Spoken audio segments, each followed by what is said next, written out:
Yes, this is our 8th Ramadan lecture for women.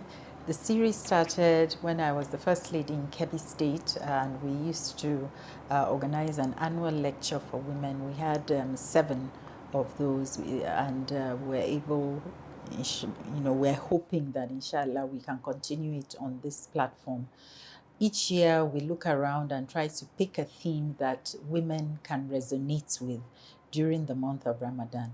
This year, I would say reality inspired the theme. The reality of our current situation, the reality of how women find themselves trying to balance work with the economic realities of what is going on ground. And then also, I would say, the spirit of Ramadan. It's a month where a lot of things are encouraged. We pray, we do so many pious acts, religious acts of charity. And how do we integrate that all together? There are many learned scholars that can help us to understand it. It's not just about, it's not practical advice. We do have a life coach who will coach in the Islamic way, Coach Razia Hamidi, and this is what she does best. And she's really very excited. We have a lot of young people in Nigeria, young married mothers that are balancing all these things together: motherhood, career, their deen, their religion, and how to get it right. So it's our hope that the lecture will offer just 2 hours of quality Islamic and well-grounded advice and ways in which they can do this. Okay, thank you very much. Also, I understand, I got to see that your selection of lecturers, your lecturers were highly selected. So I'm going to ask, what do you really hope to achieve from them? Well, we want them to, each one has its own unique, his or her own unique experience and the way in which they teach. I think one of the things I said to the team is that let's be realistic. We're not going to be able to communicate with the Hajia Binta in Malumfashi village. The lecture is targeting the modern Muslimah, and we can really brand it as that. There are a lot of young people out there that are, relate to the way that these lecturers teach and they impart knowledge. So they have their own experiences. Some of them are local, some of them are international. So that blend will give the flavor that we're trying to achieve, so that we know that it's not just one mindset. But yes, I admit that it is not your local tafsir, and we do that in a different way. But for this one, I want to encourage, I have young daughters, and I want to encourage them to use the skills of digital age to do something that is productive during the month of Ramadan. And I think it's catching on. Many of them are very, very keen about it. Maryam Lemu is very well versed and experienced, especially when it comes to marital issues. She's been a past speaker in the past, the same with Mufti Menk, the same with Mustapha Briggs. So we hope that it will be a very enlightening 2 or 3 hours. Yes. And I'm really looking forward to that too. Inshallah. Inshallah. So, speaking of marriage, the younger generations are now becoming, wives and mothers. And do you think their resilience can be compared to that of the older generation?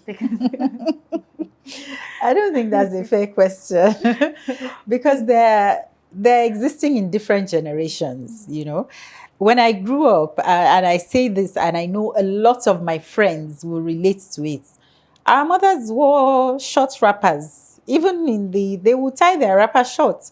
But look at you now. Look at how you're dressed. Look at how I'm dressed, mashallah. But time evolves. Things evolve. As things are changing.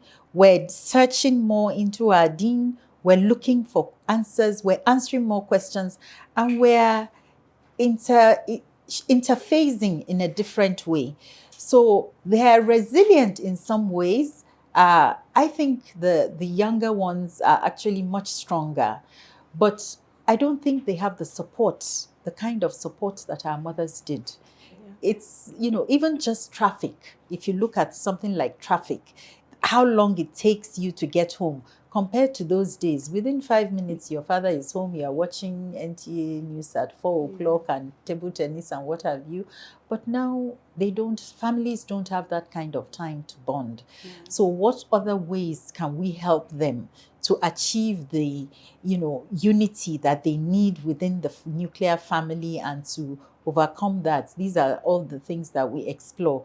The stress mentally is a lot, and Islam is a religion that offers you succor and solace in so many ways, if you know how to go about it, the duas to do, the prayers to do, and even the month of fasting, we encourage each other to do more and look inwards and answer questions that will help our overall spiritual growth. Yes. Okay.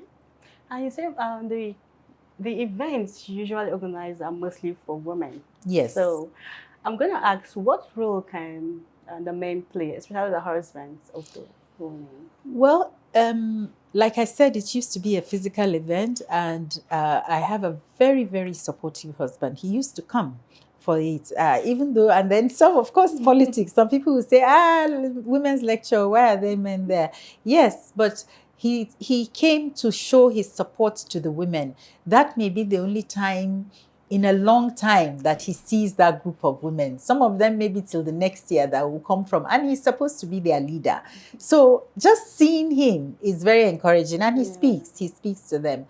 Men, just as I gave this example, they have a role to play in supporting women to create a stable environment. Your daughter, your mother, your wife, your aunties, they're very strong influences in that body that you can help. So come and listen. This year is even much easier. It's virtual, and anybody can join from anywhere in the world. It's free. So you can hear how the women feel, their thought process. The scholars understand this, and they're going to be diving into that and talking about it. So instead of talking to ourselves alone, it's for women, but we welcome the men as well. Okay. This question I'm going to ask you is not part of those, but it's very important as a mother, as a parent. So we seem to have a lot of iPad kids, these days, and we want to know, as a mother, what advice would you give, or how do you think parents can bring up a child who not only know how to scroll the screen, who not only know how to tap and on the screen, but also know how to bow down and worship Allah while still, tapping and scrolling. So it's a very delicate thing, and it's one of the modern issues that we have.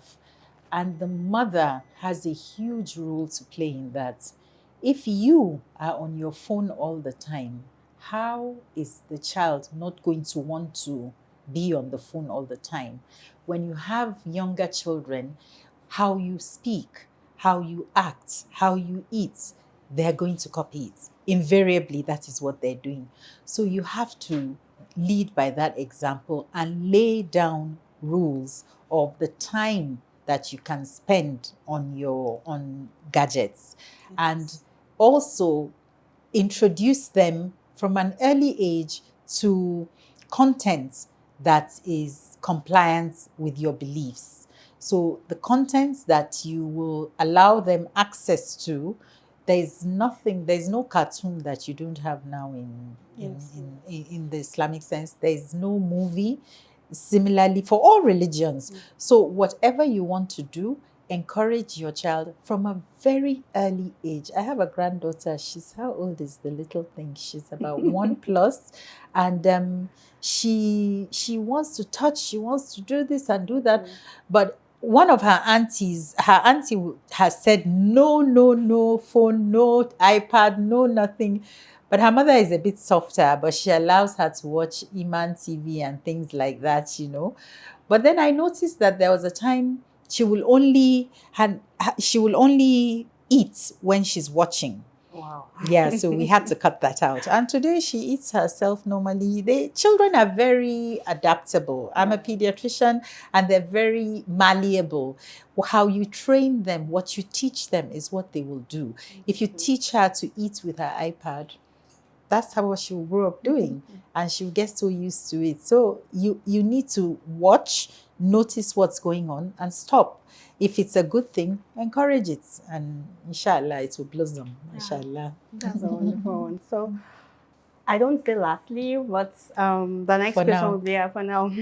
Like building a business with Baraka is one of the topics of the 8th annual Ramadan lecture that you're organizing for the women. So how can you emphasize the importance of self-growth in a woman's life?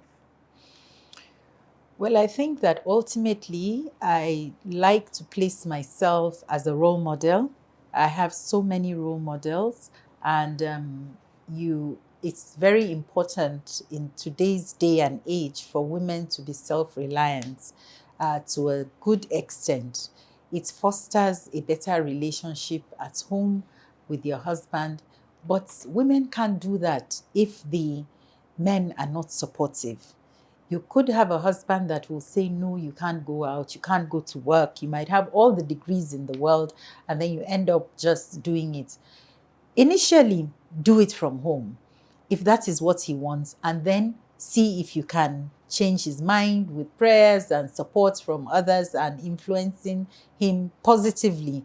One of the main places that you will find northern women go to is to hospital, because that's the only place they're allowed to go. Yeah. So they go to hospital. When I was in Zaria, it's like it's a social outing.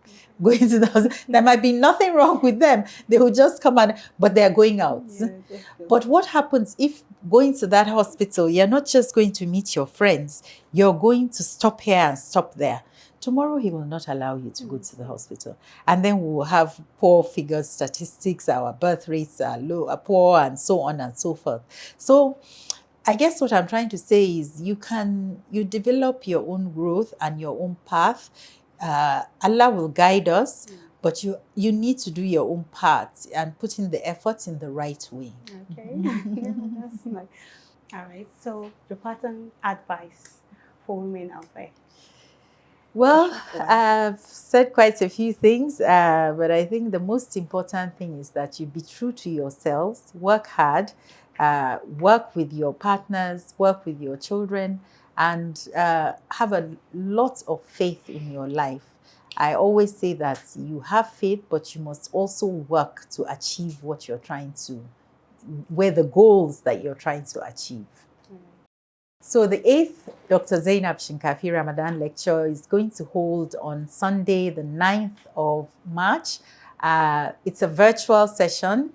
We're going to explore a lot of interesting topics on how women in particular can navigate issues like marriage, self-growth, and your spirituality in the month of Ramadan.